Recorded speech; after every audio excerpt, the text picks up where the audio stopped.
Senhoras e senhores, novo episódio, hoje um pouco diferente. Começando mais um programa, hoje comigo. Estamos gravando no Dia Internacional da Mulher, dia 8 de março.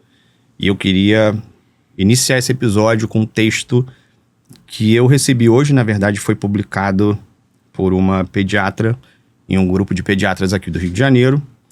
E diz o seguinte: cansada de ser reverenciada por gerar filhos, parir e amamentar, cuidar da família, de tudo e de todos, por ser sensível, perspicaz, multitarefas, por ser resiliente e suportar o insuportável. Eu quero mesmo poder pensar em mim, em trabalhar no que gosto e ser reconhecida como profissional independente do meu gênero. Ter as mesmas oportunidades de não me sentir culpada quando falho como mãe ou como filha, quando tenho uma casa zoneada e a geladeira vazia, porque não deu para ir ao mercado, porque eu não deixei de malhar ou deixei de fazer a unha, simplesmente porque eu achei mais importante. Quero poder viajar a trabalho sem ter que providenciar a sobrevivência de todos que ficam. Enfim, quero simplesmente não pensar em nada. Pedrada, né? Rapaz. É um textão. De quem é? É de uma pediatra que faz parte de um grupo de pediatras aqui do Rio. Uhum. É uma excelente pediatra, doutora Andréia.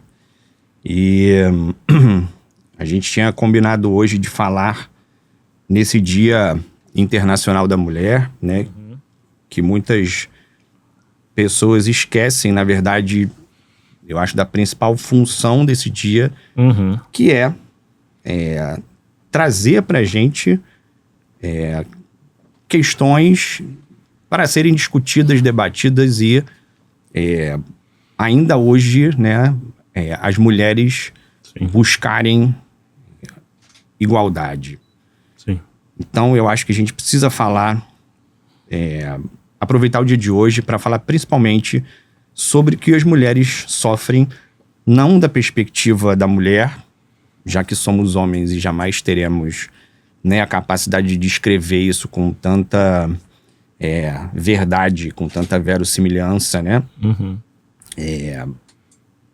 Como uma mulher descreveria. Mas acho que a gente tem que tentar fazer hoje, né, uma discussão do que acontece, dos fatos, né? Que a gente trouxe números aqui pra gente falar sobre. E como nós, na posição de homens, podemos trabalhar, né? Não só as nossas mentes, mas as mentes dos nossos amigos e dos nossos filhos, para que isso seja diferente, né? Para que a gente tenha motivos para comemorar. Acho que hoje as mulheres ainda não têm, e por consequência nós ainda não temos. Trouxe dados aqui pesados, né? Alarmantes. Vamos lá. 2022. A gente tem a informação de que 74% dos casos registrados de estupros no Brasil eram sofridos por menores de idade. Sim. Ainda não estamos falando só de mulheres, mas isso é importante. Sim. Em 2022, 65% das mulheres vítimas de feminicídio tinham filhos menores de 18 anos de idade. Eram mulheres mais jovens, inclusive. Nesse mesmo ano, 2022, a gente descobriu, né, uma informação da Unicef que dizia que 80% das crianças que vivem em lares violentos presenciam essa violência contra a mulher, principalmente. 2023, Anuário de Segurança Pública de 2024 traz essa informação do ano anterior. 1.467 mulheres foram mortas por razões de gênero, tá? E essa questão de mortes por razão de gênero, né? Quando surgiu aí o termo né, tipificado, né? O feminicídio só aconteceu em 2015. Estamos falando de 10 anos 10 atrás, né? Pouquíssimo tempo. 2024, dados do Cinesp. Pelo menos 1.387 mulheres foram mortas em razões relacionadas a gênero. Isso dá uma média de 4 feminicídios por dia. Quando a gente fala de estupros, 9 mulheres são estupradas por hora no Brasil. Em números totais, 78.463 estupros aconteceram no ano, né? Foram registrados. Nem aconteceram, né? Certamente houve mais. Mas 78.463 estupros aconteceram. Desses, 67.883 vítimas eram mulheres. Isso significa que a cada dia, 185 mulheres, sabidamente, são estupradas. Fora aquelas que não são, né, registradas. Que não denunciam, né? Devido a muitos problemas institucionais. Dentro de todos esses casos, 898 pessoas não tiveram gênero identificado. Ou seja, temos aí homens e mulheres ainda mais, né, transitando entre esses números. Os dados são assustadores. Muito. Né? Isso não é recente. Né? Se a gente for investigar anos anteriores, a gente tem números piores. Em 2023, aqui tem a informação de que o número de feminicídios diminuiu em 5%, o que não desmerece né, a ocorrência. Então, no Dia Internacional da Mulher, onde a gente fala muito, né, da força da mulher, na garra da mulher, que são inegáveis, a gente precisa discutir o que está acontecendo com as mulheres. Principalmente porque a enorme maioria dos agressores são homens.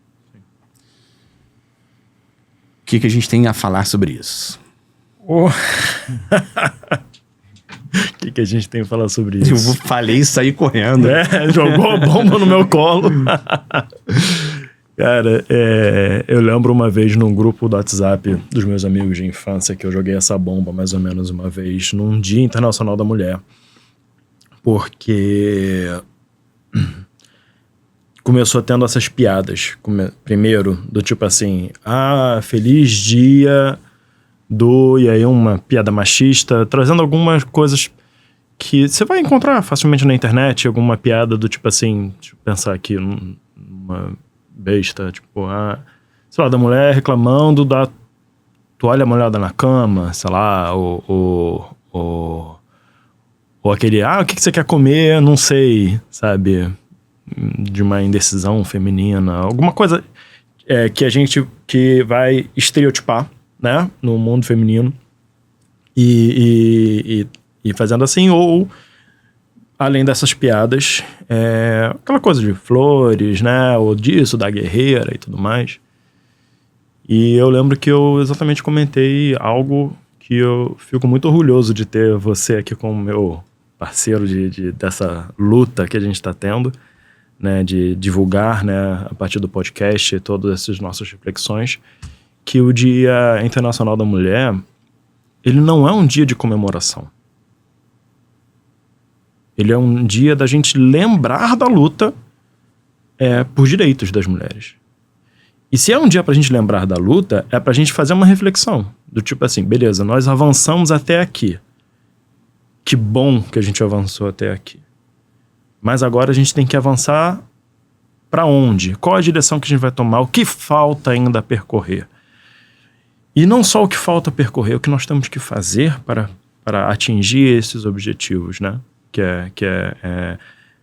Olha quanta coisa nós ainda temos a percorrer com todos esses números que você trouxe, né? Então é bom saber que a gente conseguiu escolher bem com quem a gente está conversando, com quais são nossos parceiros de luta, né? E é triste, né? Não só é triste, como a gente... E é legal falar, é importante falar disso que você citou aí bem no início, né?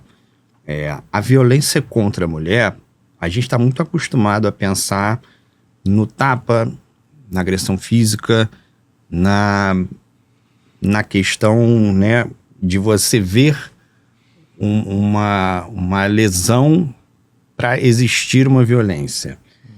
E a gente sabe que isso é muito maior, né? A nossa sociedade, ela é agressiva com as mulheres em vários aspectos, né? E as agressões, muitas das vezes, são muito sutis. E elas surgem como brincadeira. E elas surgem como um meme, né? Tá tudo bem. E se você falar alguma coisa, e se você reclamar, você é o chato. Você é o feminista, né? Várias vezes eu já recebi esse título no Instagram, comentando alguma coisa, né, a respeito de violência contra a mulher. Até por mulheres também. Por mulheres, algumas vezes por mulheres, né? Porque nós somos criados num mundo onde o pensamento é machista. Sim. E isso contamina tanto homens quanto mulheres, que às vezes não conseguem perceber as nuances do machismo nessa criação. Então, isso é muito... a gente tem que prestar muita atenção nisso para a gente não ser leviano e a gente não rir da piada que não é uma piada, que não é engraçada, né? Quantas vezes em grupos de homens, né, em grupos de amigos, você vai ver essas piadas?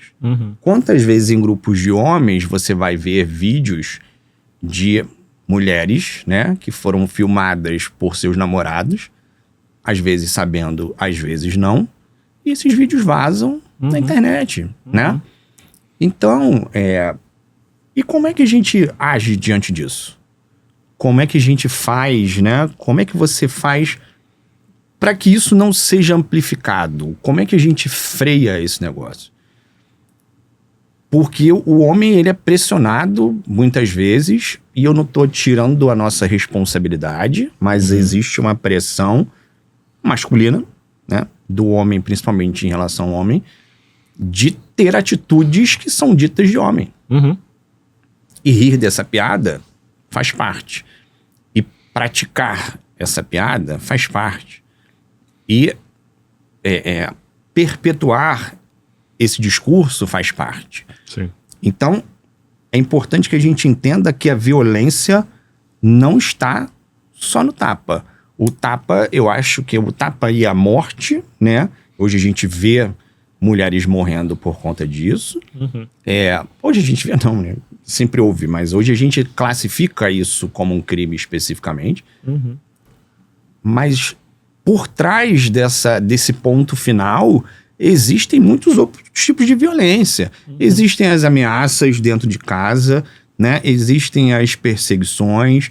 A gente vê na internet, né, o famoso stalking lá, a perseguição, a pessoa que fica atrás da outra. A gente sabe hoje, né, de pessoas que têm medidas protetivas de não serem, né, não terem contato com a pessoa. A gente tem violências psicológicas, a gente tem violência patrimonial, a gente tem o estupro que acontece dentro de casa. Sim. Da mulher que está cansada do dia inteiro de trabalhar, e de uma relação que existe ali. E que, a princípio, não é problemática, mas que acontece. A gente falou, né? Provavelmente esse episódio vai vir depois do episódio que a gente teve com o Renê. A gente falou muito sobre isso, né? Sim. O quanto a mulher é diminuída, o quanto a mulher é desconsiderada na relação, o quanto ela é colocada. A gente vê que a mulher... essa história da evolução da mulher ir para o mercado de trabalho e trabalhar, isso foi uma busca da mulher, né? Porque assim, mas foi a mulher que quis fazer isso. Mas ela não queria trabalhar e manter todas as funções que eram, entre aspas, designadas para isso, são até hoje, né? A ideia de você sair e trabalhar é você sair trabalhar e o que ficou lá ser também dividido. Mas não é o que acontece na maior parte das vezes. E aí cria-se um abismo de decisões e escolhas, né? Porque aí vira assim, pô, mas não foi você que quis trabalhar. Sim. É muita pedrada, né, rapaz? Muita, cara. Na gente, né? Sim. Não, tem que ser. Tem que ser, porque eu falo assim, né? Eu tento perceber direto, assim, quais são as minhas atitudes machistas, quais são as minhas atitudes que ainda pode ocorrer e tudo mais. E ocorre, né? Em nenhum momento eu tento fazer desculpa por ser homem e tal, sabe? É só tipo, cara, tenha consciência disso, não só, por exemplo, de ser homem, assim como, né, desculpa por ser branco, ou, sabe, desculpa por ser cis e tudo mais, porque é isso, você muitas vezes vai cometer esse tipo de violência até mesmo sem intenção. Então, por exemplo, vira e mexe eu fico revisitando nossos conteúdos, né, até pra poder fazer a nossa propaganda e tal, e eu fico pensando assim, caraca, eu tô vendo aqui eu falando sobre a importância, né, da gente não deixar a carga mental toda com a mulher, né, e tal. Mas vira e mexe eu acabo cometendo isso. Vira e mexe quando eu percebo, ela já pensou sobre certos aspectos que eu não pensei ainda, já resolveu coisas que eu ainda tô me permitindo relaxar, tô me permitindo ficar mais tranquilo, né, e que pela pressão de que há na sociedade no desempenho das mulheres, ela muitas vezes não se permitem, né, ter esse descanso. Porque, pelo que eu entendi, é muito desse texto da sua colega, né, de trabalho, colega de profissão, de que ela só tá pedindo permissão pra ser humana, sabe? Permissão pra falhar, entende? Permissão pra errar, permissão pra não pensar em nada, sabe? E que... Permissão pra ter a oportunidade de escolher aquilo que os homens fazem naturalmente. Sim. Pra nós não é uma escolha. Pra nós é a natureza, né? Se eu for trabalhar, eu não preciso pensar no que os meus filhos vão comer nos dias que eu estiver fora. Mas é muito difícil você ver uma mulher saindo pra trabalhar, como ela falou, eu quero viajar a trabalho e não ter que decidir a vida de quem vai ficar em casa. Não, muito naturalmente ela vai buscar isso. Gente, né? Minha mãe fazia isso direto. E eu mesmo falava isso pra minha mãe. Falei assim, mãe, pelo amor de Deus, só vai. Tipo, minha mãe ia sair, ia fazer qualquer coisa. Ela já trazia assim, não, eu fiz essa comida pra você comer tal dia, pra você fazer isso, pra você fazer aquilo. Tipo assim, tem um lado fofo, tem um lado, ai, que gostosinho e tal, ser cuidado pela mamãe e tal. Mas, pô, de outro lado, tipo, gente, pode deixar, eu sei me cuidar. Vaza, sabe? Vai, né? E é um movimento que, sim, as mulheres, infelizmente não, sei lá. Elas vão precisar fazer um movimento internos delas, na terapia delas, porque por mais que a gente chegue junto, vai chegar num ponto que, se elas também não soltarem, né? Se elas simplesmente não irem viajar, né? E não se preocuparem com isso, tem um momento que ela vai precisar se libertar disso. Mas é difícil, né, Hugo? Não, é muito difícil por quê? Porque isso passa pelo auto-julgamento, né? Isso que eu tô falando, tem o auto-julgamento. O auto-julgamento... Mas vem de onde? Então, essa é a questão. Vem de uma coisa estrutural. Vem de uma coisa Elas estrutural. são ensinadas a serem assim. Sim. As crianças não nascem machistas. Elas são ensinadas a serem assim. O machismo não é inerente ao ser humano, né? Ele é ensinado, ele é...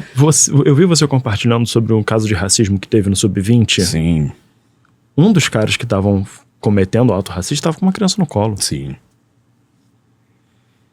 Sim. O que eu falei aqui, né? 80% das crianças que vivem em lares violentos vão presenciar e provavelmente vão considerar isso uma coisa normal. Eu acho que eu já falei isso num dos episódios anteriores. Eu tô igual aquela tia velha que conta a mesma piada no Natal várias vezes, não se lembra pra quem contou, não se lembra pra quem falou, eu falo isso até no consultório. Eu tinha um casal no consultório, tenho ainda, né?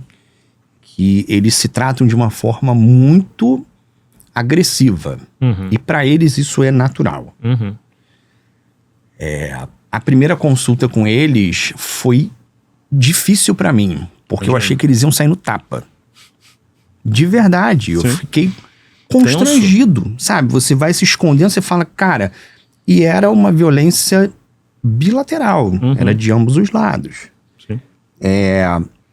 Com o tempo eu fui entendendo que aquilo era o comum deles. Maravilha. Em 2 momentos aconteceram coisas importantes, né, com esse casal. Primeira vez, a criança tinha em torno dos 5 anos e o pai virou pra mim e falou assim, ele tá ficando muito agressivo. Por que será? Ele tá muito agressivo com a gente. Ele tá muito respondão, ele tá... E aí eu parei, eu acho que eu não pensei, né? E eu falei assim, vocês já perceberam a forma que vocês se tratam? Silêncio. Falei, pronto, perdi o cliente. Tu pensa assim, ai, que cirúrgico, mas eu perdi um dinheiro. Mas era a oportunidade. Eu tinha que falar, né? Eu tinha que falar. Porque... Eu conheço bem essa sensação. A maioria dos comportamentos que a gente vai ter, né? Que a gente vai aprendendo ao longo da vida, a gente vai ter em casa, com as pessoas com quem a gente mais convive. E aí, silêncio.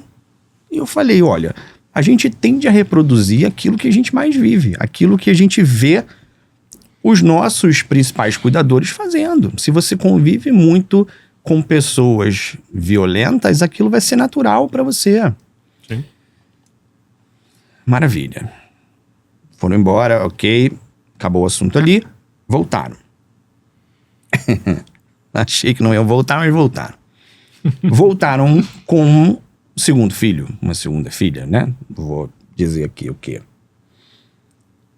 Nessa consulta, na primeira consulta, né, da criança nova, a mãe da mãe estava presente. E aí eu entendi de onde vinha aquela relação do casal. A mãe era extremamente agressiva com a própria filha. Papo de assim, a filha tá falando, ela não é nada disso. Nada disso. Desvalidando. Não tá acontecendo nada disso. E de rolar assim, não, cala a boca que eu tô falando. Naturalmente. Então, eu entendi que aquela agressão que acontecia entre o casal foi o que a mãe provavelmente viveu durante toda a vida. Eu não conheci o avô, mas provavelmente isso também aconteceu. E aí a gente tem que ter pensamento nesse ponto, né? Que atitudes, porque as brigas vão acontecer. Todo casal vai brigar.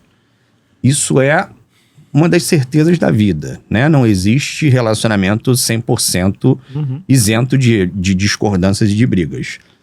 Mas como que a gente processa e procede nesses momentos, né?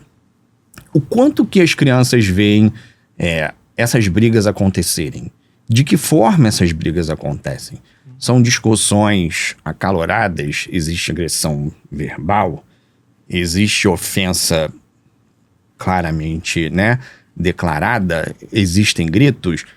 Porque é isso que vai se tornar o normal. Tanto para o menino, em relação, né, quando a gente vai ver o pai, para ele repetir aquelas atitudes, quanto para uma menina entender que aquilo é o que ela tem que aceitar, na medida que a mãe dela aceita aquilo. Então, isso é extremamente importante. As nossas atitudes em casa vão moldar muito as atitudes dos nossos filhos na vida. E a gente tem que lembrar que mesmo que a gente faça tudo maravilhosamente bem, existem outras crianças, filhos de outros casais, que não necessariamente vão viver da mesma forma que os nossos filhos vivem. Sim. E que talvez levem esse comportamento para a convivência na escola, entre amigos, na vida. Então, a gente tem que estar aqui falando porque isso, entre outras coisas, é uma questão de saúde pública. Sim. Né? Isso é uma questão de saúde mental. Você atende homens. Sim. Né? E isso é uma pergunta que a gente falou aqui um pouquinho antes. Quantos dos homens que você já atendeu assumiram ter cometido uma violência contra a mulher? Alguns. Acaba que é muito mais raro, pelo menos. Também não sou um terapeuta de muitos anos de experiência, de clínica, assim, né? E é muito natural que as pessoas procurem terapeutas que eles se reconheçam, que eles olhem. Então, provavelmente eu atendo muitos homens na minha faixa etária, sabe?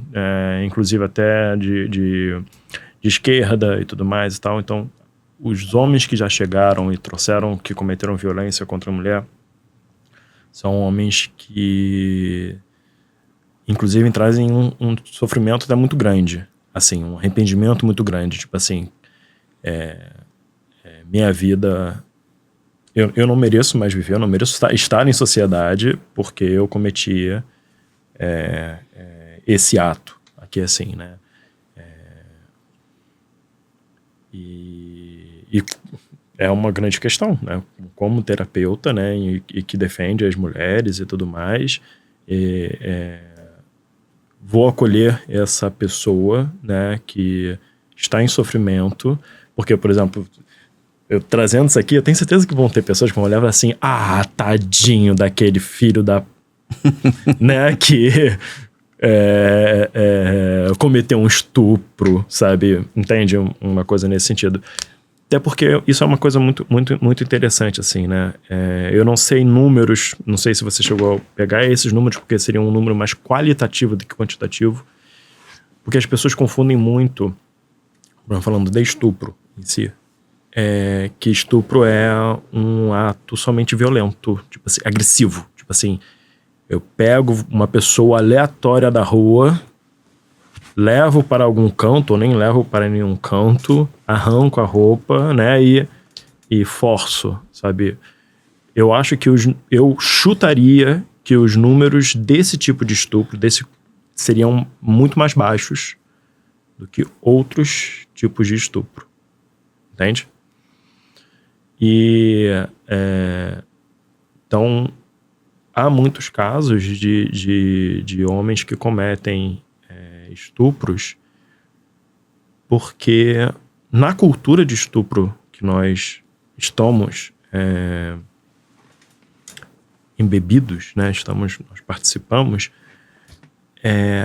se torna quase um fetiche, entende? E a pessoa nem percebe que sabe,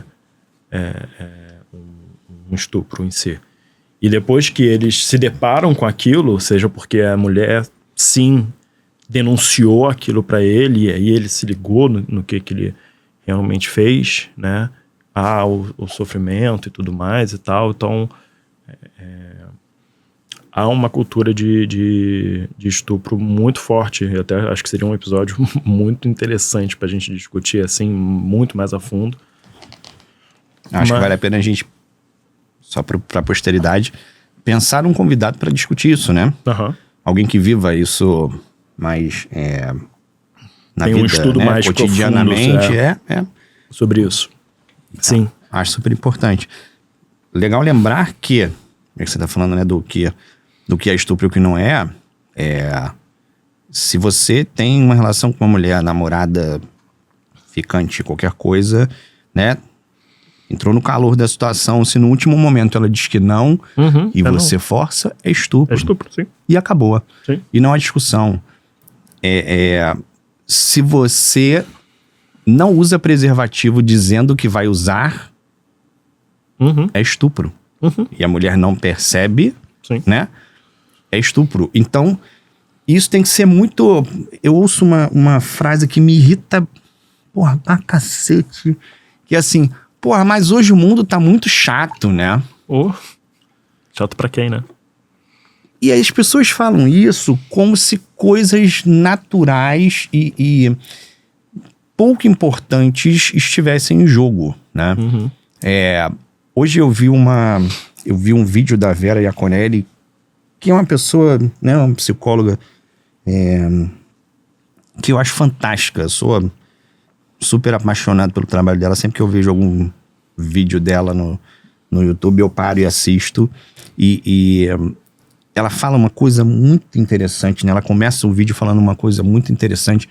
E aí, em relação na diferença do homem com a mulher, né? Porque a gente diz que a coisa o nascimento de uma pessoa é 50% homem, 50% mulher. Não é. Né? O inseminador, né? Que é o homem, né? Ele tem uma responsabilidade naturalmente menor do que aquela pessoa que vai ter também um gameta, né? O óvulo. Sim. Mas que vai ter o útero e que vai gestar. Sim. A responsabilidade da gestação, e eu vejo isso no consultório muitas vezes, é muito maior, é muito mais colocada no colo da mulher do que do homem. E ela falou uma frase que eu acho, porra, fantástica. Eu queria dar um abraço e um beijo nela, que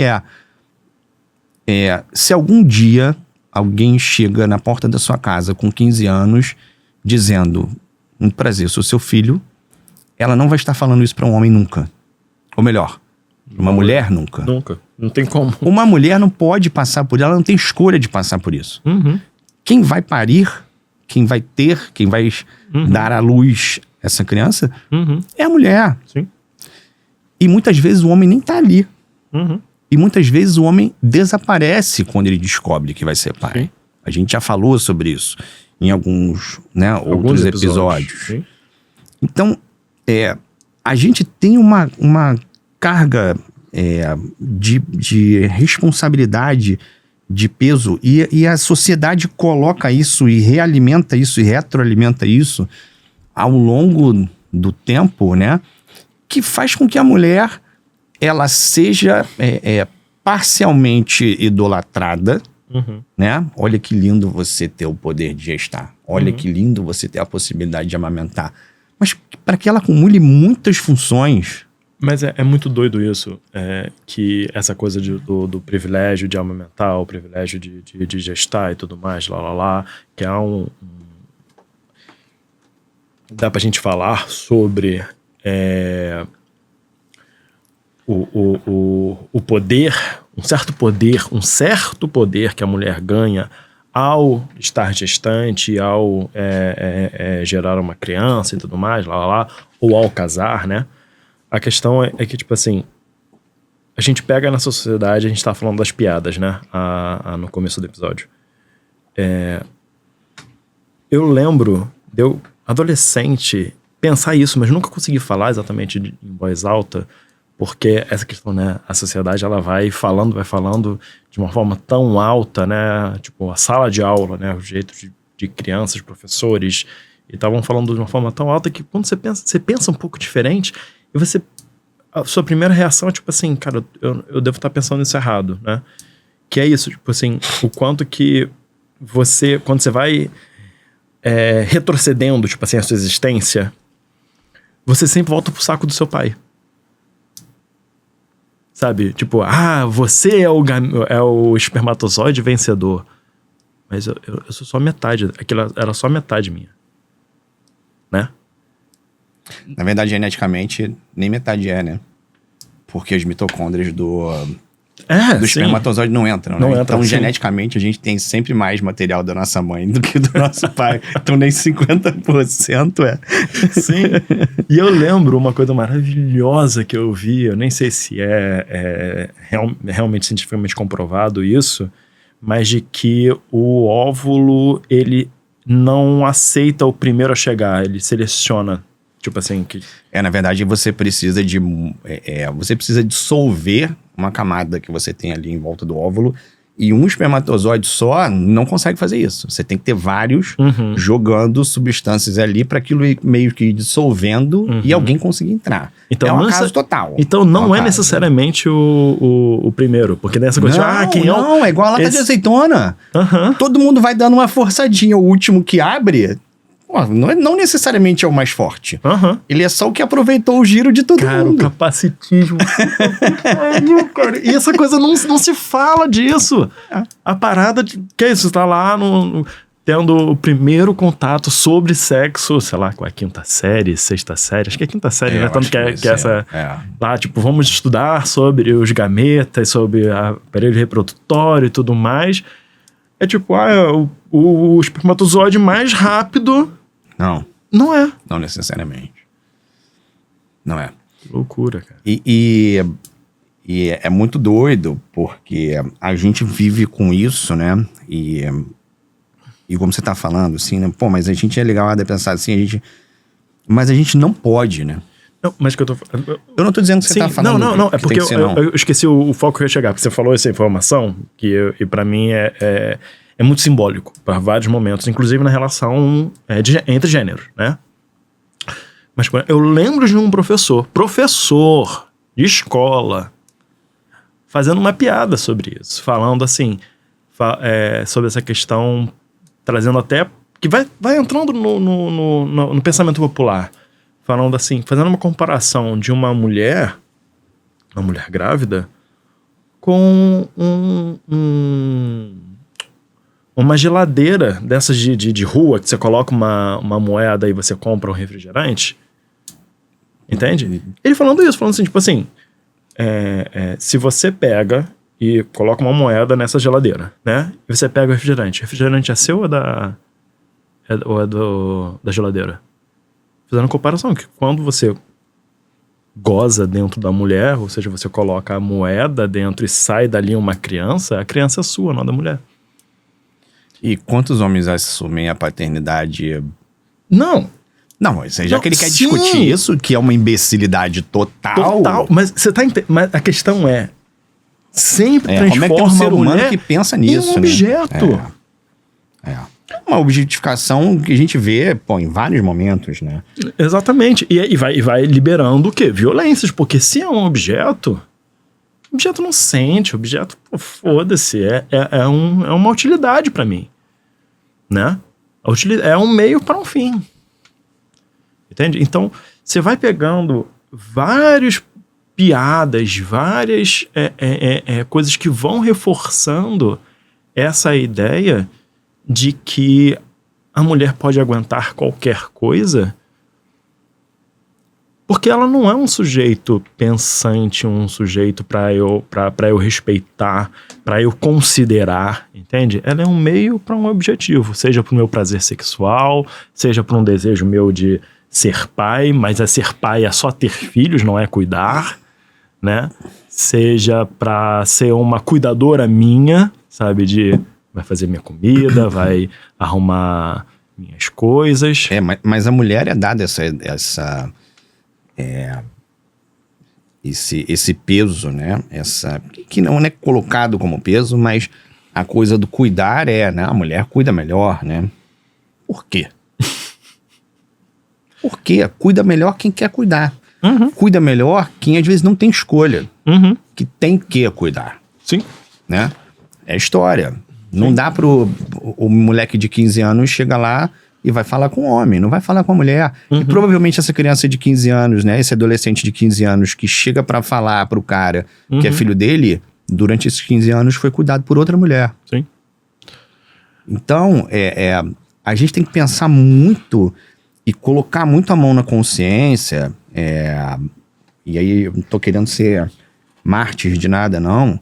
Mas é preciso pensar, é preciso refletir o quanto, né, o quanto a gente pode, enquanto homens, pensar numa mudança e agir, principalmente, né, para que uma mudança aconteça em relação a isso. Nas coisas pequenas. Nas coisas pequenas. Não apoiando a piada que tá lá no WhatsApp, né? Não batendo palma, não repassando isso adiante, não, ensinando para os nossos meninos que as meninas têm que ser tratadas, né, com respeito, têm que ser tratadas... Se vou te falar uma coisa, sabe como é que eu ensinaria, por exemplo, o Edgar a respeitar as mulheres? Não do tipo assim, a mulher, ela é um ser humano, porque pra ele supostamente isso é óbvio. Entende? Tipo, ela tem que ser... A questão é, o mundo não gira ao redor do seu umbigo, filho. Não é porque você quer que você deve fazer mundos e fundos pra fazer... Porque esse que é o problema, entende? Porque coloca, tipo assim, quando a gente vai ensinar uma criança, que é essa questão, por exemplo, do estupro, né, do romance, vai falar o seguinte, não aceite o não como resposta. Pronto, você acabou de descartar qualquer outra pessoa, entende? Como um sujeito. Sim. Porque você está dizendo ali que a sua vontade tem que ser imperativa em relação à vontade do outro. Agora, se você chega e educa o seu filho a entender, tipo assim, a sua vontade, ela não é imperativa, você precisa verificar se o outro também quer, entende? E se por acaso você se frustrar porque você quer e o outro não quer, você vai ter que lidar com essa frustração. Entende? Você já vai... eu não preciso falar algo que pro meu filho é óbvio. Tipo, é óbvio que ela é uma pessoa que ela tem vontade. O problema é que a gente vai sendo ensinado a isso. Tipo assim, se você quer, você tem que ir atrás, você tem que fazer isso, você tem que fazer aquilo outro. E se você tem vontade de fazer isso, foda-se o mundo, que eu não me chamo Raimundo.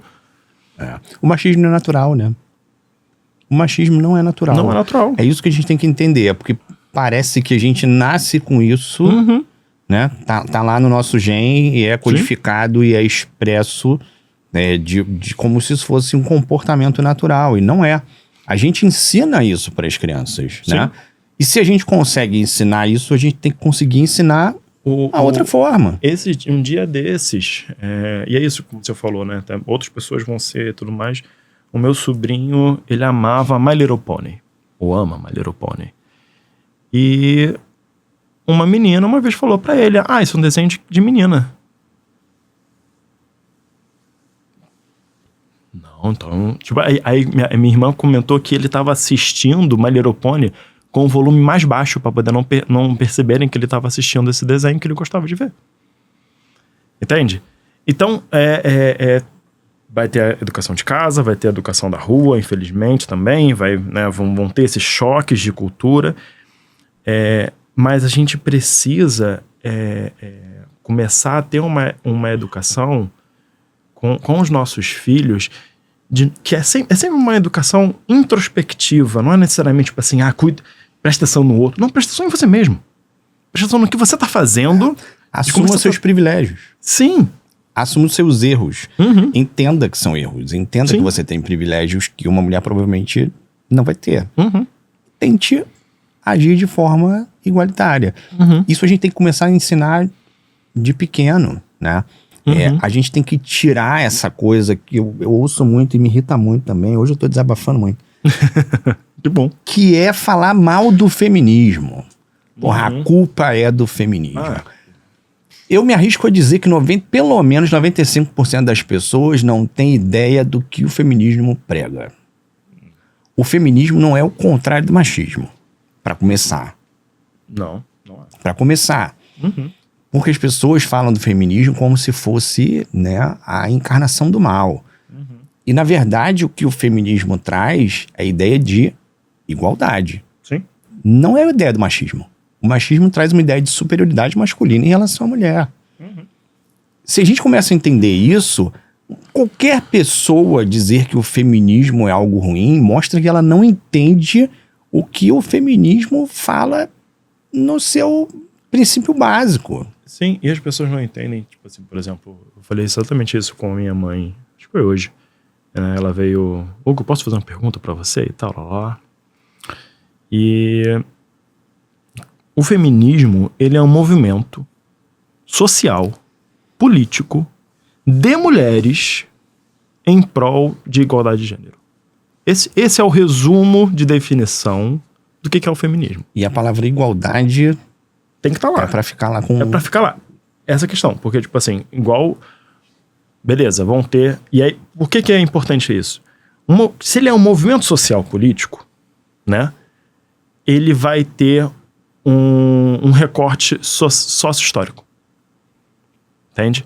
Você vai ver um movimento de mulheres negras que vai falar: eu não me consigo me identificar com o feminismo porque o movimento feminista, ele vem, de novo, de um recorte histórico de mulheres brancas que não podiam trabalhar, enquanto mulheres negras já eram obrigadas a trabalhar há muito tempo, e aí vai ter certos embates. Sim, ali. É importante a gente falar isso, né? Sim. Porque em algumas sociedades, né, inclusive, a mulher, ela é obrigada a assumir esse papel que é, né, naturalmente colocado para o homem. Ela que vai chefiar, ela que vai coordenar, ela que vai trabalhar para sustentar, e é isso. Não, e vão ter as ondas feministas, né? Ondas feministas dos anos 60 e tudo mais e tal, e aí, por exemplo, a gente falou isso acho que nos primeiros episódios, que é tipo, hoje em dia, pessoas vão ter feministas criticando a pílula anticoncepcional, sendo que a pílula foi um grande avanço feminista, sabe, de liberdade sexual, de controle de natalidade. Então, o feminismo, ele não é único, ele é plural, entende? Aí vai ter gente, então tem feminazi. Sim, tem mulher, tem não feminazi, porque aí você está querendo fazer uma junção de nazismo com feminismo, eu acho que essas coisas não conversam de jeito nenhum, mas vão ter mulheres de um movimento feminista mais radical, entende? E que vão bater de frente com outros aspectos, porque, de novo, é um movimento social político, né? O que é diferente de machismo, que machismo não é um movimento social político. Não. Entende? O machismo, ele parece que é algo natural, né? E a gente falou, ele não é natural. Não, assim, mas ele é colocado como algo natural. O machismo, eu não vou saber definir como eu coloquei do feminismo, mas o machismo, ele é, assim como o racismo, né? Ele é um fenômeno social. É algo que surge. Entende? Frente a várias coisas que vão... Mas ele também é pensado. Sim. Isso é importante colocar. Sim. Ele é um instrumento. Ele é um instrumento de dominação do homem em relação à mulher. Sim. Ele não é colocado como um movimento, mas ele é introduzido na sociedade tanto quanto. Sim. E pior, porque ele é colocado como algo natural, como se isso fosse algo que é da vida, né? É da biologia do homem, é da biologia da mulher. E não é, né? Não é. É por isso que eu acho que um dos grandes vilões, quando você falou assim, o feminismo é um dos grandes vilões, pra mim um dos grandes vilões é o colonialismo. Não acho que o feminismo é um grande vilão, não. Você falou ele é colocado como. Ele é colocado como. Isso. Não, calma, desculpa. Eu não quis, dizer isso. É tipo assim, porque acontece? No colonialismo. Isso. A gente fica falando, a língua começa a ficar cansada. É sempre uma procura de algo que é dito como a verdade. E normalmente essa verdade é a minha verdade. E eu preciso te dominar para poder colocar a minha verdade como a verdade verdadeira. Na verdade, o dominador, ele se coloca como alguém altruísta, né? Sim. Ele tá ali te ajudando, te colocando, te dando a oportunidade de ser melhor do que aquilo que você é. A gente viveu isso, né? Exatamente. O Brasil foi um país colonizado. E aí você vai pegar... E isso vem, querendo ou não, né, de uma visão europeia do mundo, né? Que começou todo esse movimento. E que vai utilizar desse discurso para dominar todo mundo. E quem era essa pessoa europeia? Era um homem branco cis, né? Que tinha uma visão desse mundo. E aí, por exemplo, para eu dominar as mulheres, eu preciso criar o machismo. Para eu dominar as outras etnias, eu preciso criar o racismo, né? E quando você não aceita essa ideia, ela deixa de ser uma ideia e ela passa a ser força física, né? Porque o dominado, quando ele não quer entender ou quando ele discorda, ele é imposto, né? A ele é imposto aquilo que o grande detentor da verdade diz. Sim. Se você não aceita no amor, aceita na dor. Sim. E é isso que a gente vê, né? E é justificável por isso. Tipo assim, mas eu estou trazendo a verdade. Se você não quis escutar, eu tenho essa desculpa. Que é a mesma questão da violência doméstica. Entende? Tem um estudo eu estudei quando eu estava fazendo meu TCC da graduação, eu peguei uma tese de mestrado ou doutorado, Brenda, não lembro, faz muito tempo. E ela fez várias entrevistas com homens presos por violência doméstica. Entende? E uma das entrevistas que me marcou, que ela transcreveu assim, era ele falando assim: eu avisei uma vez, ela fez de novo. Eu avisei 2 vezes, ela fez de novo. Na terceira vez, eu fui obrigado a corrigi-la de uma forma física, entende? Que é, de novo, sujeito, objeto, o intitulamento masculino sobre, tipo, né, é o meu papel de organizar o mundo, eu tenho a razão, eu sou o ser pensante. Mas que vem dessa questão que a gente está falando, desse fascismo, dessa forma de dominação, porque você vai pegar outras relações, e não estou falando de outras relações antropológicas, estou falando entre sociedades, né, antes das grandes expedições, inclusive até dentro da Europa, né,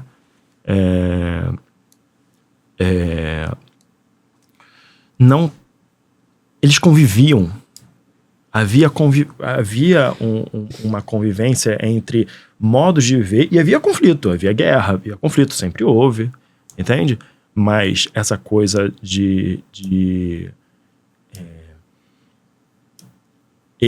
essa aqui é a verdade, e por eu ter a verdade, isso me dá o direito de te matar, entende? Porque você não aceita a minha verdade. Exatamente. De livre, espontânea vontade. Você não tem o direito de negar aquilo que eu digo. Você não tem. E ideologicamente, eu não aceito que você me retruque.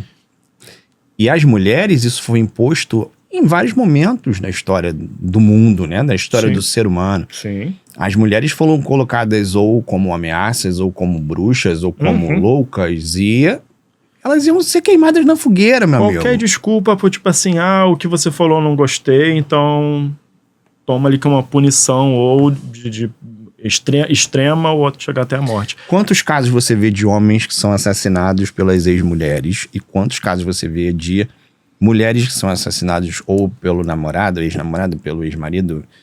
Isso a gente vê todo dia, né?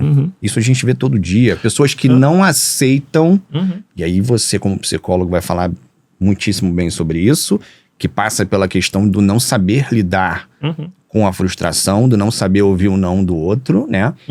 Porque nenhuma mulher é obrigada a ficar com nenhum homem, assim como nenhum homem é obrigado a ficar com nenhuma mulher. Sim. Mas a gente vê essa violência, né? A gente falou aqui no início, e tá muito presente nisso, né? E isso é muito doido, né? Porque ser mulher é perigoso para elas mesmas. Isso ocorre dos dois lados. A questão também ocorre muito mais de homens para com mulheres do que mulheres para com homens. E eu vejo... eu posso estar muito errado, tá? Porque eu não tenho tanta experiência nesse campo, assim, exatamente, falando de violência violência de gêneros, tá? Mas é que, tipo assim, eu acho que eu chutaria que tem 2 aspectos que fortalecem muito o porquê de homens é muito mais comum do que violência do que mulheres para com homens. Um é que é permitido. Juridicamente, durante muitos anos, foi permitido, né, a defesa da honra, por exemplo. Né? Então, é aceitável você ver homens batendo mulheres, e quando homens apanham de mulheres, você vê muito mais repreensão, tanto para com a mulher, tipo, que é absurdo você estar fazendo isso com ele, quanto, tipo assim, você vai deixar isso acontecer, né? Uma coisa nesse sentido. E outra coisa é literalmente de armas, ferramentas, não só de armas, estou falando de armas de fogo, né? Mas de armas. Eu tenho várias formas de ferir essa mulher. E ela não tem tantas formas. Entende? Ela não tem acesso a tantas formas de como ferir esse homem. Reversamente. Reversamente. Mas você vai ver, tipo assim, vira e mexe, você vai ver uma história dessa de a mulher, sei lá, no interior do fulano de tal, cortou o bago. Não, tô falando que você não vai ver, eu tô falando que assim, proporcionalmente... absurdamente maior. Né? E aí entra uma coisa muito importante, que eu até tinha selecionado aqui para falar, que é o papel do Estado na proteção da mulher, quando a gente fala de violência. E aí, separei uma coisa que eu acho importante de nós, homens, sabermos, que é a Lei Maria da Penha. Sim. Que é tão citada, né, popularmente. E muita gente não sabe né, quando essa lei surgiu, por que ela surgiu. Então, separei um textinho aqui pra gente falar sobre isso, que eu acho interessante. A Lei 11.340, que é conhecida como Lei Maria da Penha, foi sancionada em 7 de agosto de 2006. Pouquíssimo tempo. Sim. Com o objetivo de prevenir e punir a violência doméstica e familiar contra a mulher. Ela é considerada um marco, né, muitíssimo importante, na luta pelos direitos das mulheres no Brasil. O nome, né, Maria da Penha, vem de uma farmacêutica cearense, Maria da Penha Maia Fernandes, que foi vítima de violência doméstica por parte, né, do marido. Ela viveu um relacionamento abusivo por 23 anos, né? E em 1983 o marido dela tentou matá-la 2 vezes. Na primeira tentativa ele deu um tiro enquanto ela dormia e ela ficou, por consequência disso, paraplégica. Na segunda tentativa, ele tentou eletrocutá-la durante o banho. Parece filme, mas é verdade. Mesmo com todas essas evidências, ele não foi preso imediatamente. O processo judicial se arrastou por 19 anos e ele só foi condenado em 2002 e passou apenas 2 anos na cadeia. Diante da demora, né, e da impunidade, esse caso foi levado a organizações internacionais. E em 1998, a Comissão Interamericana de Direitos Humanos, da Organização dos Estados Americanos, condenou o Brasil por negligência, omissão e tolerância à violência doméstica. Uma coisa que, certamente, se acontecesse o contrário, essa evolução, né, provavelmente não seria a mesma. Foi a primeira vez que um caso de violência doméstica foi tratado como violação de direitos humanos. O Brasil, pela OEA, né? Organização dos Estados Americanos. O Brasil foi obrigado a reformar a sua legislação para que houvesse uma proteção mais efetiva das mulheres. A partir disso, dessa pressão que aconteceu, em 2006, o governo sancionou a Lei Maria da Penha, criando mecanismos de proteção mais rígidos para as vítimas de violência doméstica. E aí, o que você falou, antes da lei, a violência doméstica era tratada como um crime de menor potencial ofensivo. Muitas vezes punido apenas com cestas básicas ou pequenas multas. Com a Maria da Penha, Lei Maria da Penha, né, surgiram mudanças importantes, medidas protetivas que a gente, né, falou aqui, a prisão preventiva, né? Os agressores podem ser presos imediatamente em casos graves, penas mais rígidas, surgimento de delegacias e juizados especializados, né? No lidar com esses crimes. Delegacia da mulher, né? Isso. Assistência psicológica e social, né? Às vítimas. E é importante também falar, né, que a lei foi criada para proteger as mulheres, porque eu vi essa semana que passou, não sei se tem a ver com o Dia Internacional da Mulher, o surgimento disso, mas um senhor falando, não era um senhor, né, era um homem de meia idade, que existem leis para proteger as mulheres e por isso as mulheres são favorecidas em relação aos homens. Com isso aqui, a gente entende que ter a necessidade de ter leis que protejam as mulheres não faz delas privilegiadas. Só mostra exatamente o contrário. Não, gente, isso é igual você... Pô, pelo amor de Deus. Nossa. Vou fazer um comparativo de esdrúxulo, porque eu acho tão ridículo esse tipo de pensamento de, tipo, as pessoas PCDs são privilegiadas porque, né, tem, né, certas leis, certas coisas que vão dar um certo auxílio, ou tipo a Bolsa Família, tipo assim, nossa, né, tipo, realmente sou pobre, tô abaixo da linha da pobreza, eu vou ter mais um filho pra ganhar uma merreca. E quero continuar pobre pra ganhar a Bolsa Não, Família. gente, é uma lógica que, nossa senhora, me mata. Mas fazer uma analogia esdrúxula, assim, é igual você chegar e, tipo... sabe quando você vai num bar? Você vê uma placa muito esquisita, tipo assim, é proibido você subir na mesa pelado e, né, fazer xixi. Entende? Aí você pensa assim, cara, mas se tem isso... É porque alguém já fez. Algum imbecil foi lá e fez isso. Você tá entendendo a analogia? E aí você olhar pra isso e falar assim, mas isso é um privilégio para as pessoas que estão sentadas e, tipo assim, que absurdo você não permitir alguém subir em cima da mesa e é justamente fazer o xixi. Contrário, né? Não tem lei que protege o homem, porque o homem é protegido o tempo todo, porra. Exatamente. Tipo assim, ele é naturalmente protegido o tempo todo. É criada uma mentalidade, né, que é passada por gerações que protegem o homem naturalmente. Sim. Então, assim, e aí, assim, é muito legal porque fala assim, por que a lei não protege o homem? Por que não tem a lei para proteger o homem?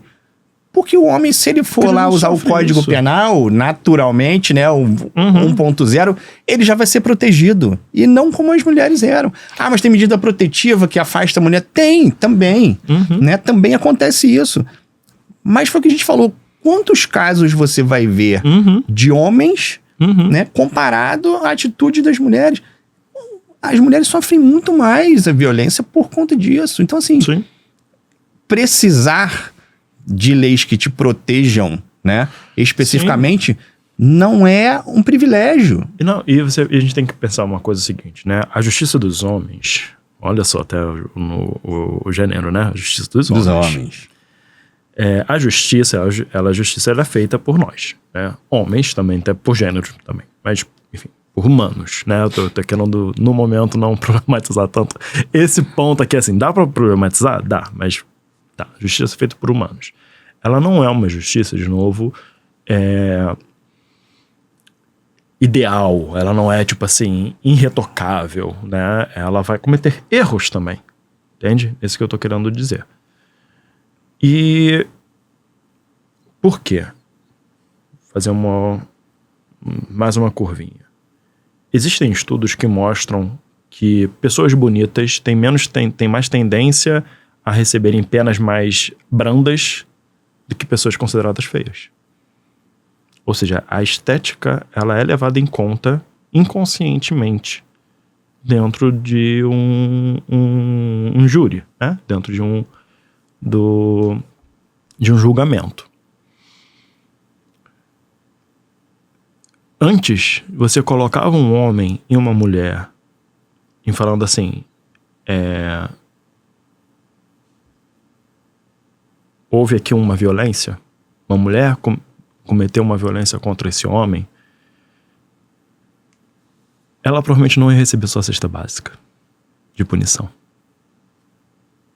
Entende? Exatamente o que você falou, né? Era considerado, às vezes o homem poderia... Ele poderia matar ela em defesa da honra. Em defesa da honra, e exatamente. Tudo bem. E agora, essa é a questão. Então, as leis direcionadas protetivamente para com a mulher é porque se não tivesse isso, já havia uma desigualdade enorme. Elas não seriam julgadas da mesma forma. Não seriam julgadas da mesma forma. E vou falar o seguinte, por exemplo, vou trazer uma baita de uma polêmica aqui. Vamos lá. Medo, vamos lá. Você provavelmente deve ter ouvido falar sobre a briga política entre Amber Heard e... como é o nome dele? Daquele ator hollywoodiano que fez Edward Monstro. Isso, Johnny Depp. Pelo que eu entendi, e eu vi depois mulheres discutindo sobre esse caso, assim. Houve violência doméstica de ambos os lados. Mas no saber popular, na opinião popular, só uma pessoa está hoje manchada. Não é ele, né? Não é ele. E a questão, tipo assim, beleza, houve, de novo, que é a grande defesa que eu vi de mulheres, né, falando sobre a Amber Heard, nem uma defesa dela exatamente, mas trazendo questionamentos, falando assim, por ela não ser a vítima perfeita, que é uma mulher recatada, quietinha, que sofreu só violência, mas ela foi uma que tomou e levou e revidou, entende? Por ela ter revidado, ela... Vamos dizer, ela perde a razão, mas ele não perde. Então, esse que é o ponto que eu só quero destacar aqui, por que é necessário ter medidas protetivas judiciais escritas, né, para com mulheres. Porque se você coloca num júri, já vai estar desigual. Somente por ser uma mulher contra um homem. Entende? As considerações não são naturalmente... imparciais, né? Deveriam, mas não são, né? Eu fico pegando essa questão da palavra natural, né? Porque é isso, como você falou, na nossa sociedade machista e tudo mais e tal, a gente vai entender que, não, né? Homem é agressivo mesmo e, não vão punir o homem porque o mas homem também o que ela fez, né? E tudo mais, lá, entende? Falando sobre isso, e eu tinha separado aqui pra gente discutir, né, mais um caso de violência contra a mulher, recente agora, da adolescente, né, que foi encontrada morta lá em São Paulo, Vitória. Nossa. 17 anos. E como as mulheres sofrem, não só... fisicamente, né, como é óbvio nesse caso de uma pessoa, de uma menina que perdeu a vida, né, uma menina que era que trabalhava e estava voltando do trabalho quando foi, né, abordada. Como a gente viu, como é que eu vou dizer isso? Comentários, e como a gente ouve comentários, puxando muito para o que você falou, assim, porque o homem, né? Porque ele é homem, né? Uhum. Do julgamento, porque né, ela estava saindo do trabalho, sim, 11 horas da noite, o pai normalmente ia buscá-la, nesse dia não foi, uhum, e ela desapareceu e foi encontrada dias depois morta. E como a gente vê, né, o julgamento de o que uma menina estava fazendo às 11 horas da noite na rua. Cara, isso me dá um ódio. O que uma menina que foi estuprada, né, estava fazendo com a saia curta? Né?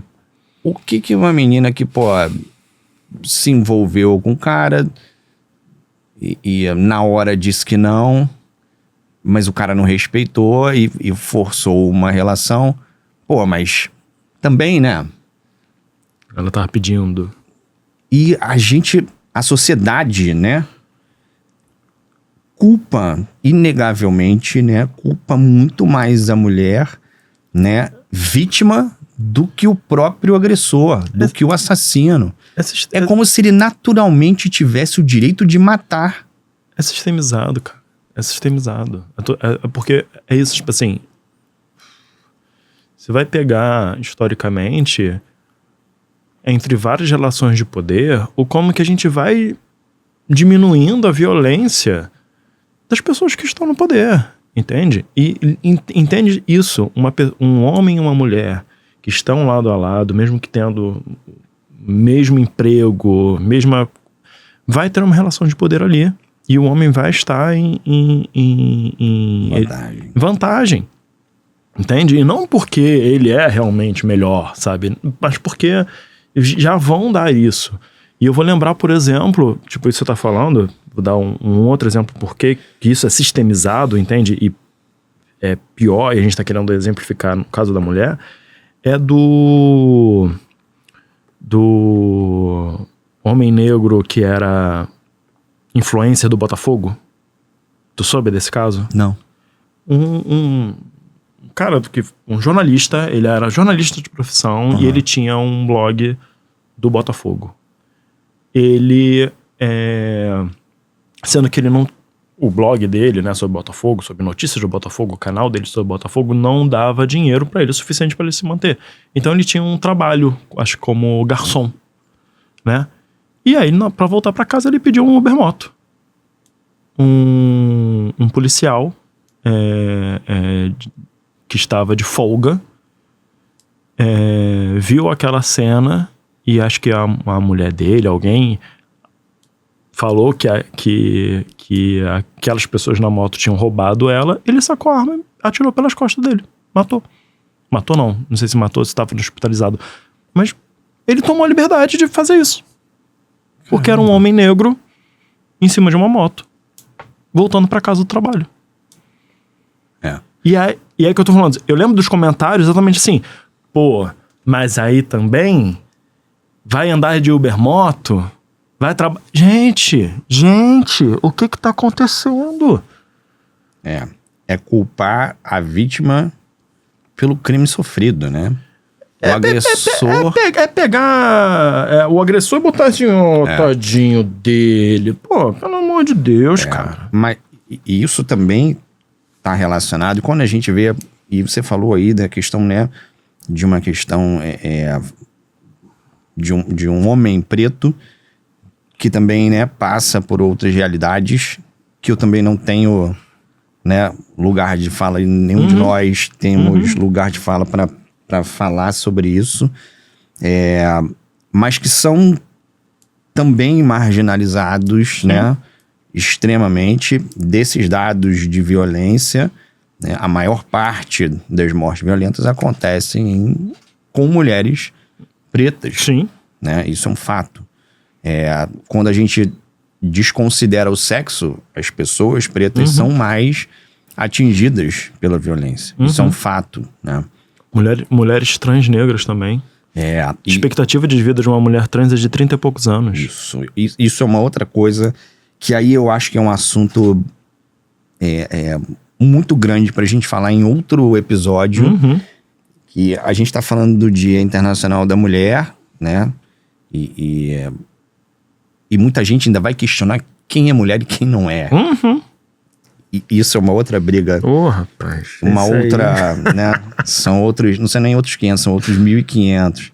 Outros 20.500, talvez.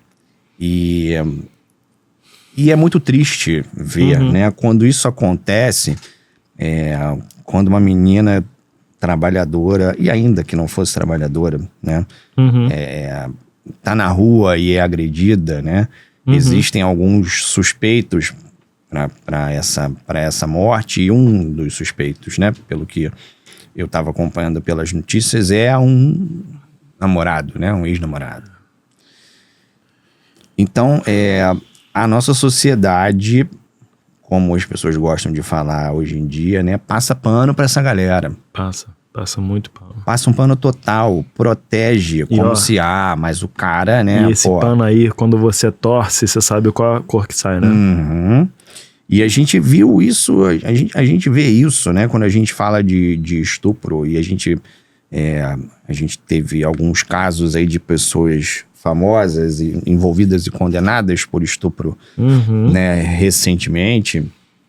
Alguns nem tão recente assim, mas que a gente ainda fala muito, né? O mundo do futebol, a gente viu isso muito recentemente. E a gente ainda vê... É muito doido, né? Porque a gente viu a filmagem, a exposição de áudios das pessoas conversando pelo telefone, né? Falando do contato que eles tiveram com a mulher. E porque, mas ela tá bêbada, né, cara? Mas eu vi ela... mas não, mas isso não é estuprar. Né? Obrigar a mulher a fazer o sexo oral em você não é estupro. E assim, a mulher tava bêbada. Mas como é que você vai ficar bêbada no meio de um monte de homem, né? Tá pedindo, né? E isso é um pensamento tão... Eu não posso falar a palavra que eu quero aqui, mas é tão cruel e tão imbecil, né? E a gente vê isso sendo reproduzido por muita gente, por gente conhecida, nossa, né?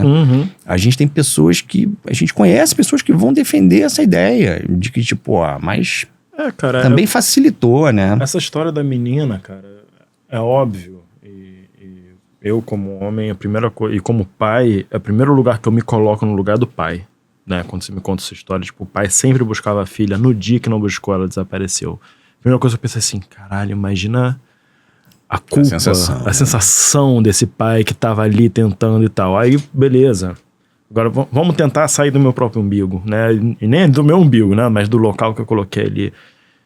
Caralho, que merda você ficar dependendo sempre de um homem pra viver. Exatamente. Sabe, eu não posso... Você não ter o direito natural de andar livremente. De ir e vir.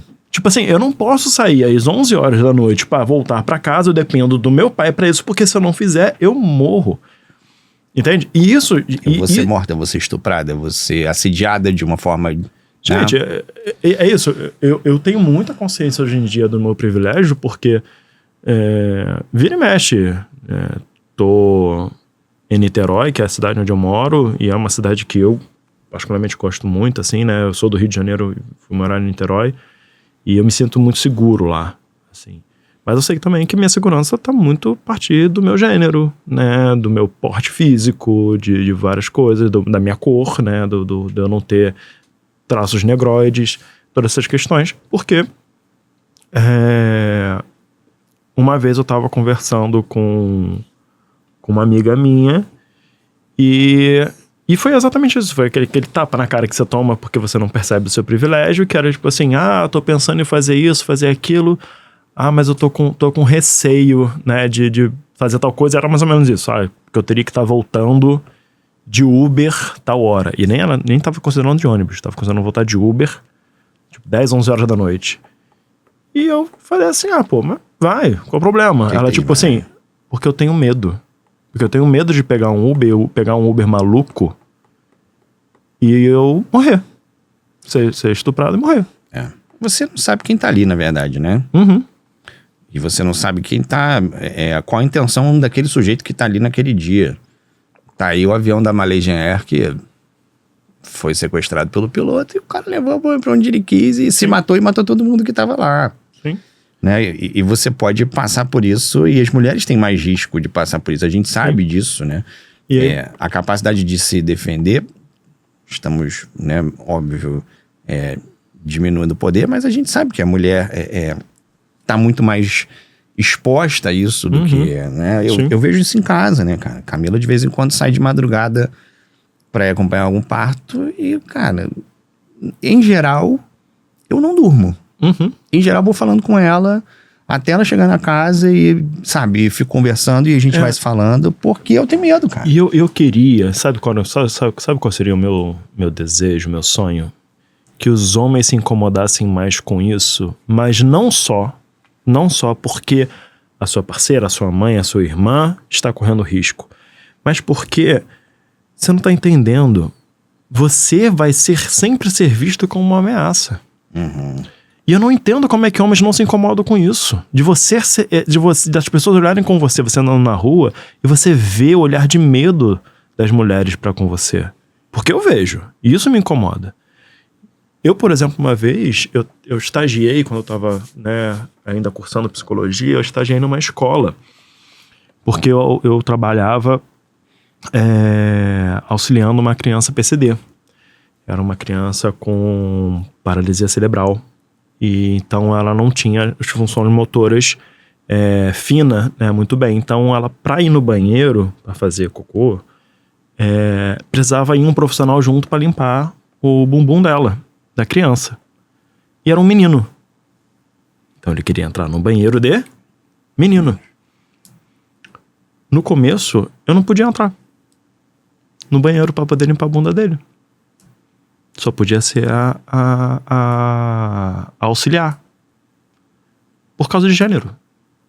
Porque a maior probabilidade da criança sofrer um abuso era comigo e não com ela. Isso não é um medo infundado, né, cara? Não é um medo infundado. Sendo a questão, isso me revolta. Mas não porque, tipo assim, que absurdo, estão achando isso de mim porque eu sou uma pessoa superior. Não, eu fico puto porque, tipo assim, por causa de um bando de filha da puta que faz merda por aí. Paga o justo por milhares de pecadores. Né? Exatamente. E aí, sendo que acontece, aí, é nesse ponto que eu queria convocar os homens, tipo assim, gente, vamos fazer melhor, vamos lutar contra isso, para que não só mulheres também não sofram, porque é isso, eu também acredito muito que as pessoas só se movem quando afetam elas mesmas. Entende? Em geral, sim. Em geral, sim. Então, tipo assim, gente, vocês não estão entendendo, você está sendo afetado porque você tá sendo colocado nesse lugar de abusador. Entende? Uma imagem que vão te tratando como abusador até um ponto em que ocorre alguma coisa. E aí, importante é que, acho que a gente já falou isso, mas é importante a gente voltar, que a gente não só deve fazer diferente, como a gente deve ensinar diferente, né? Para as nossas crianças, né? Eu tenho 2 meninos e uma menina em casa, então é importante tanto ensinar para eles o que não fazer, como ensinar para ela o que não aceitar, né?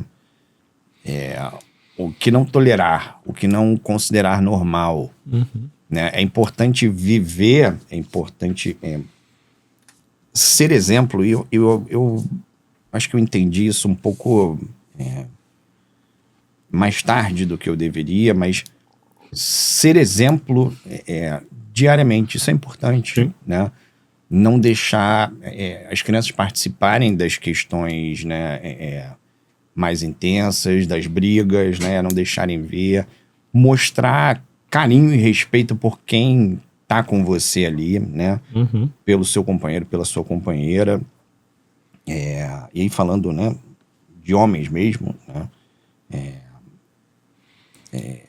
E eu acho que isso é super importante.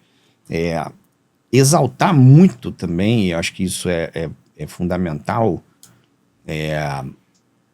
mulheres, né? Na vida, né, no mundo, vamos ver, tem mulheres maravilhosas que fizeram coisas maravilhosas que mudaram o mundo, né? Não só os homens fizeram coisas fantásticas, né? Vamos conhecer essas pessoas, né? Vamos falar dessas mulheres, vamos entender quais foram as dificuldades que essas mulheres tiveram, né? Vamos mostrar o quanto as mulheres ali em casa são importantes, né? O quanto a sua mãe trabalha, o quanto sua mãe corre atrás, o quanto ela estuda, o quanto ela produz, o quanto ela é uma pessoa né, legal, o quanto ela é uma pessoa que pode te trazer coisas boas, né? E quando a gente vive a vida e tô falando uma questão, né, muito pessoal, né, de pais que são separados, isso também fica importante, porque às vezes a gente acaba deixando de exaltar as coisas boas do outro lado porque a gente tem problemas com a outra pessoa. E a criança não faz parte disso, né? Pelo contrário. Então, isso é super importante, né? A gente lembrar que a gente tem pessoas ao nosso redor, mulheres ao nosso redor, que são exaltáveis, que merecem o nosso respeito, merecem a nossa admiração. E por vários motivos, né? Não só porque cuidou bem, não só porque se preocupa com a casa, não só porque... Mas porque produziu coisas, né? Eu ousaria dizer, sabe, Bruno, que toda mulher, toda pessoa, mas nesse caso a gente está falando de mulheres, toda mulher, ela é exaltável, entende? Porque o que acontece assim, que é muito fácil, dentro do nosso sistema que a gente está ali, é tipo assim, ela só vai ser exaltável se for impecável. Entende? E às vezes nem assim. Não, e às vezes nem assim. Mas vou dar um exemplo assim. A minha avó, ela foi uma mulher duramente criticada na época dela. Entende? Porque ela sempre deixou muito claro que ela não gostava desse cuidado, sabe, feminino, entende? Tanto que chegou no momento da vida dela, que eu não sei exatamente quando é que foi, eu sei que isso aconteceu ou eu era muito pequeno ou eu ainda não existia, em que, por exemplo, ela parou de fazer comida dentro de casa. Falou, cara, não cozinho mais, não quero mais. E ela foi duramente criticada por toda a família, né? E tudo mais. E se tornou, de novo, muito mais famoso e muito mais idolatrado o meu avô. Que assumiu. Que assumiu a fazer, trabalhava também, fazia comida e tudo mais, lá. E é isso, ele só aprendeu a fazer comida quando isso aconteceu. Fome, né? Quando isso aconteceu, entende? E aí, tipo assim, então ele trabalhava, ainda fazia a comida de casa e tal. Pô, ele é exaltável? Sim, pô, ele é exaltável pra caralho, maneiro. Pô, muito maneiro meu avô ter feito isso também. Mas caralho, que coragem da minha avó, né? De ter feito isso naquela época, entende? Ter sustentado isso. E é uma coisa que, de novo, como ele se tornou esse símbolo, né? De tipo, meu avô fazia comida e tudo mais, lá. E todo mundo ficava falando dele. E ela falou assim, gente, quem botou comida na barriga de todo mundo durante todos esses anos fui eu, tá? Mas ela nunca foi exaltada por isso, né? Entende? E sei, por exemplo, quanto que ela foi muito frustrada na vida, porque o sonho dela era ser atriz, ser cantora, né? Mas isso era profissão de prostituta, né? Até hoje em dia acho que ainda tem esse preconceito, mas na época, né, anos, sei lá, 50, 60, né, quando ela devia ser jovem, era muito mais, né? Mas ela fez o papel dela, ela criou os filhos dela, ela alimentou os filhos dela, né? Mas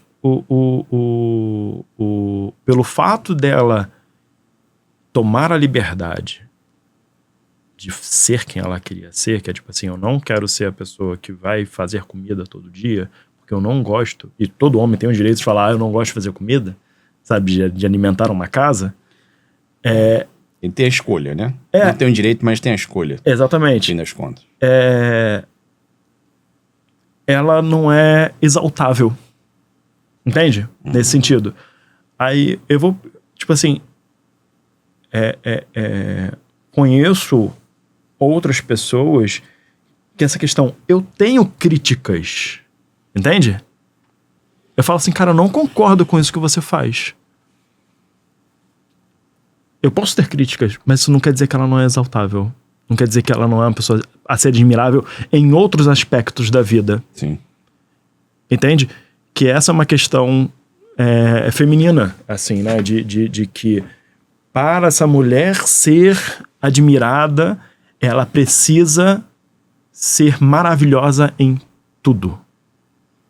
E nos nós homens isso nunca foi cobrado. Você pode ser um péssimo pai e ser um maravilhoso profissional. tá tudo certo. Agora, aquela mulher é uma grandíssima profissional. Ah, mas ela não é uma boa mãe. Sempre tem um porém, que né? Absurdo, né? Sempre tem um porém. Última coisa, eu queria dar uma indicação super... Não sei se dá pra gente colocar aqui na tela. De um livro que eu acho super interessante que as pessoas leiam. É um livro bem curto da Nana Queiroz, chamado Os Meninos São a Cura do Machismo. E a capa é muito bom. É muito interessante. Culpa é cortada assim, né? Na verdade, é a causa e ela risca a causa e põe a cura. Sim. E aí, o adendo ali embaixo no título é Como Educar Crianças para que Vivam uma Masculinidade da qual nos orgulhemos. Uhum. E ela fala coisas muito interessantes nesse livro, né? Que e ela não coloca isso como uma agressão ao machismo, né? Ela escreve de um jeito muito interessante para que a gente aborde uma geração, né, de pessoas que estão vindo aí, né, sem tratá-los como inimigos, sem tratar o machismo como algo inimigo, mas ensinando aquilo que, na verdade, a gente precisa aprender, né? E ela fala que ninguém nasce vilão, ninguém nasce estuprador, ninguém nasce agressor, né? A gente vai aprendendo isso ao longo do tempo. E esse machismo não é natural, que foi o que a gente falou. É algo tão óbvio e precisa ser dito. Eu conheço a Nana Queiroz, sigo ela nas redes sociais e ainda não tive a oportunidade de ler esse livro. Eu quero muito ler esse livro, mas eu lembro quando eu vi, eu falei, gente, é algo que eu penso muito quando eu comecei a estudar sobre masculinidade e tudo mais. E pra mim é tão óbvio, porque, tipo assim, sim, precisamos ensinar mulheres, né, meninas, a se defender nesse mundo machista, precisamos. Mas ele só vai acabar quando a gente ensinar os homens a não agredirem. Porque se a gente continuar ensinando as mulheres a se defenderem e não precisar ensinar os homens a não agredirem... Vamos continuar com a agressão, né? Vai continuar tendo agressão e a necessidade delas se defenderem. É igual, por exemplo, essa lógica, né, estadunidense de... que eu falo, gente, eu sou totalmente contra a liberação de armas, né, aqui no Brasil, por exemplo. E aí você pega lá nos Estados Unidos, mas isso aí, né, bandido tem a arma, enfim, não quero entrar totalmente nessa discussão. Gente, as crianças nos Estados Unidos tem toda uma indústria de material de mochila à prova de bala. Em vez deles tirarem o problema, que é a arma, né? Mas por quê? Eles vão botando colete à prova de bala nas crianças. Quem é que estimula mais ainda a indústria de armamento? Sim, a gente vai entrar toda nessa discussão. Falando assim, essa lógica de... Nosso ilustre presidente dos Estados Unidos recentemente disse que deu muito dinheiro para... Falando lá na guerra, né, da Rússia com... Ucrânia, né? Ucrânia, e ele falou, não, nós demos muito dinheiro para vocês, e mais da metade desse dinheiro sumiu, o que aconteceu? Esse dinheiro não foi dado, né? Não foi um Pix. Não rolou um Pix, né, do Biden pro presidente. Isso é maravilhoso. Como é que foi dado esse dinheiro? Grande parte desse dinheiro foi dado em armamentos. Ou seja, o governo americano investiu em indústrias americanas produtoras de arma e essas armas foram levadas para lá. Quem que incentiva? Né? Eles deram dinheiro pra galera se reerguer, resolver o problema? Não, eles investiram no próprio país. Sim. É muito cretino falar isso, né, cara? Mas é mais ou menos essa coisa que é muito doida. Tipo, quando você fala, por exemplo, de teve um caso, né? E aí a gente pega e passa um pano pro agressor e fala que a culpa é da vítima. Ou tipo assim, mas então a vítima tinha que ter uma arma, ou a vítima tinha... Gente... Vamos na base do problema. Vamos tentar parar com a agressão, né? Vamos ir na base do problema para poder resolver esse problema. Porque você pega assim, em vez de tentar só... Precisamos educar as meninas a saber se defender? Precisamos, porque isso não vai ser resolvido rápido. Não. Né? Mas o machismo só vai acabar quando a gente conseguir educar os meninos. Ponto. Que é o que a Nana Queiroz fala assim, eles são a cura do machismo.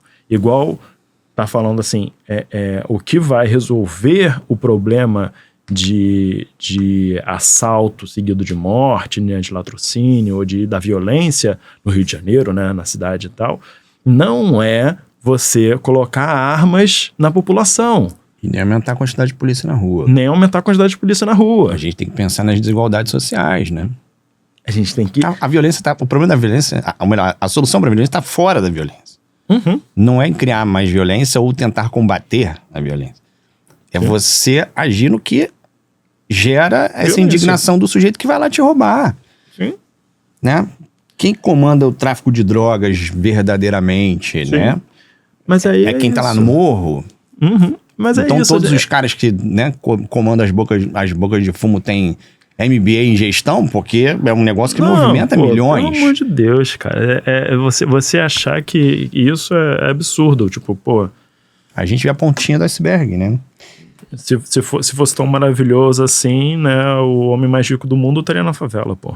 Exatamente. Ia dar aula em gestão. Né? Eu acho que, pra terminar, né? Porque a gente já falou pra caramba aqui, sem parar. Eu queria só dar alguns pontos que eu acho muito interessantes desse livro, Dos Meninos São a Cura do Machismo, que ela fala que são, belíssimos. Uhum. Ela diz que, em vez de tratar os homens como inimigos, a gente tem que entender que os homens têm que ser parte dessa solução. Sim. Então, para combater essa cultura opressora, a gente vai precisar dos homens. A gente precisa que a mentalidade dos homens mude, né? Sim. Os meninos não são naturalmente machistas, né? As pessoas não são naturalmente machistas. Mas isso é colocado na cabeça das pessoas e a gente precisa mudar isso. A criação como a gente... o modo como a gente cria os meninos e educa esses meninos, né? Eu acho que melhor a palavra educa, porque criar é um pouco diferente, né? Vai determinar se eles vão ser perpetuadores dessa ideia ou não. Uhum. O feminismo é para todo mundo. Uhum. Né? Então, ensinar os valores do que é o feminismo, né, da infância e não vai transformar o menino em uma pessoa mais fraca, pelo contrário, né? Uhum. Ela fala que, na verdade, a gente vai tornar esses meninos mais empáticos e mais saudáveis até emocionalmente. Isso é super importante. Uhum. Os homens devem ser aliados, né? Podem e devem ser aliados. Sim. E para isso a gente tem que reconhecer que nós temos privilégios, né? Uhum. É isso aí mesmo. Aqui, ó, tá, chegou aqui. Esse aí. E pra gente ter, a gente precisa, né, ter a ideia desses privilégios e agir para que a gente mude, né? Os padrões tóxicos que a gente tem. E que a gente precisa quebrar esse ciclo, né? A gente precisa ter crianças mais conscientes, meninos mais conscientes, pra gente acabar, né? Isso é um processo, né? Não vai acontecer de hoje para amanhã, mas ele precisa começar. Sim. Né? E ele precisa começar, essencialmente, eu acho que por nós, homens. Eu acho que isso é um passo fundamental. Eu acho que já começou.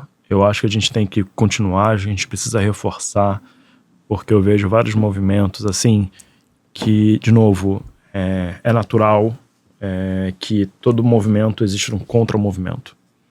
Entende? Então, por exemplo, quando você vai ver saudosistas, né, e me dá um troço quando eu vejo gente da minha geração falando isso, por exemplo, da geração Z, né, tipo, nossa, eles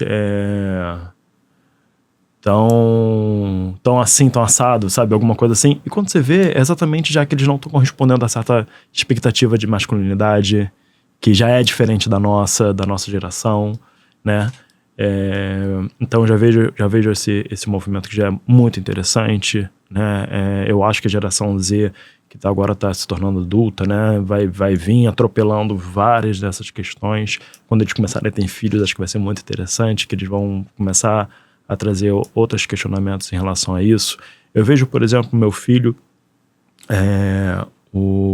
a educação que eu levei, e de novo, a minha educação já foi muito melhor do que de muitas pessoas da minha geração, assim, eu falando assim dentro de casa, mas eu era uma criança muito sensível e eu lembro de eu ser muito sacaneado em relação a isso, nas escolas que eu estudei, nos lugares que eu tava ali, enfim, dentro da família também, por várias pessoas.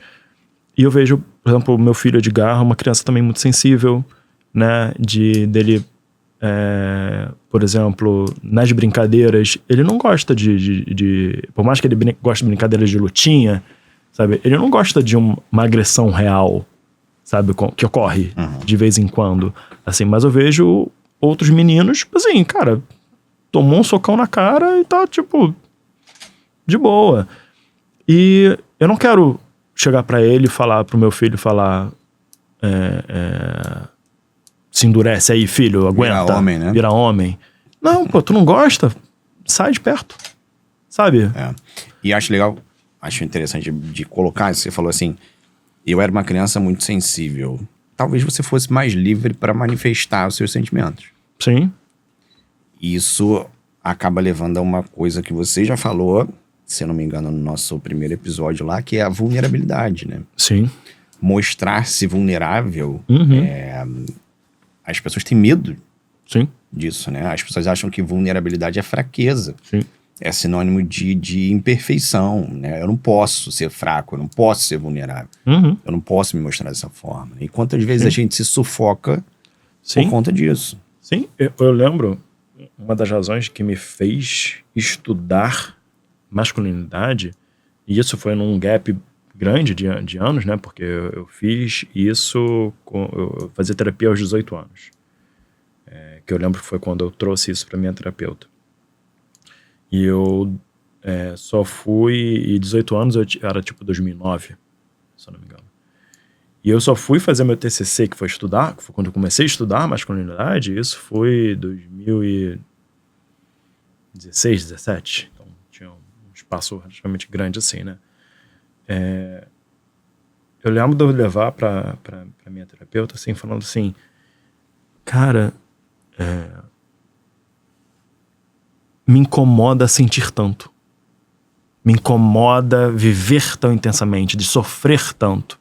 Porque eu olho os meus amigos, homens, eles parecem não se importar. Tipo assim, uma menina dá um pé na bunda dele, foda-se. Será? Não, eu sei que hoje, eu sei que era pose. A capa, né? É pose total. E, por exemplo, eu vou falar, é isso que eu também trazia. Eu olhava pro meu pai, e meu pai sempre, sabe, os sentimentos que meu pai trazia era alegria, sabe, tal. Meu pai nem era aquela pessoa, tipo assim, neutra, né, tipo, nem alegria, não. Meu pai era, tipo, sorriso, alegria, lá. De vez em quando o tempo fechava, ficava puto, mas não vinha a questão da vulnerabilidade, não vinha medo, não vinha incerteza e tal. Tanto que eu lembro de um dia perfeito, todo ano eu ia pra São Gonçalo, Alcântara, que era onde meu primo morava, e eu gostava muito de passar sempre o aniversário dele lá, com ele. Então meu pai sempre me levava, né, em novembro, lá. E meu pai, aquela coisa de homem, não pede informação, né? E vai indo. E aí, meu pai tava assim e tal, e eu percebi, obviamente eu não prestava atenção no caminho, não prestava atenção nas coisas, né, também adolescente e tal, despreocupado, tinha meu pai também ali comigo, percebi que tava demorando mais tempo que o comum, sendo que não era trânsito, sabe? E eu perguntei, pai, você sabe onde a gente está? E meu pai, com a maior tranquilidade do mundo, ele falou assim, não tenho ideia. Mas, tipo assim, é isso, tipo assim, beleza, de novo, a gente vai falar sobre a importância de também não depois jogar tudo pra adolescente ali, tipo assim, nós estamos perdidos, socorro! Que até uma vez a gente conversou sobre isso e tal, beleza? Mas o meu pai e meus amigos, eles dava uma mensagem muito diferente do que eu sentia, que era do tipo assim, cara, você sente muito, sabe? Overreacting, né? Tem algo de errado com você, entende? E aí eu levei isso pra minha terapia e ela perguntou assim, Hugo, traz pra mim um exemplo de um homem que você gostaria de ser, assim, né? E não de uma pessoa real, mas hoje eu conhecendo, até pela era junguiana, um arquétipo, né? E eu trouxe do cowboy. Eu falei assim, cara, minha vontade é que fosse tipo assim, pô, aquele cara, tipo, cospe no chão e tal, e foda-se o mundo, e lá. E você se reconhece nisso? Eu falei, não, eu não sou esse cara, sabe? Eu não sou esse homem. E eu lembro de ter tratado isso na terapia, na época, e muitos anos depois, quando eu tava fazendo psicologia, depois de ter estudado gênero e tudo mais e tal, eu falei, cara, eu vou estudar sobre masculinidade, sobre essa questão, entende? Então, sim, eu precisei de muitos anos para eu me atender como um cara mais sensível, me aceitar como uma pessoa que não gosta de fazer, sei lá, muitas coisas que são ditas masculinas, entende? E que tá tudo bem. Muito bom. Vamos levar isso pra terapia. Mas é isso. Eu me identifico um pouco com isso também. Mas não sei, pra mim nunca foi uma questão. Eu sempre me entendi, me achei diferente também dessa coisa do... Eu nunca quis ser o cowboy, não achava que eu teria capacidade de ser, e pra mim tava tudo bem. Eu sou eu e é isso. Nem sempre eu gostava, nem sempre eu tava feliz, mas tranquilo. Mas é isso. É isso, gente. Nos siga nas redes sociais, Não é Mamãe Podcast, no Instagram. Estamos no Spotify, estamos no YouTube, para você poder ver na íntegra. É muito bacana. Também pode seguir o Bruno Amaral, _, pediatra. Bruno Amaral, pediatra. E o meu perfil, hugocosta.pc. E, obviamente, também o nosso querido Gustavo Feijó, meu obstetra, @meuobstetra. Que ficou em casa com as crianças hoje. Porque, né, nós também cuidamos das crianças e precisamos. Às vezes não está disponível, né? É isso, temos as nossas responsabilidades também. Com certeza. Importante. E é isso. Um abraço para todo mundo. Obrigado.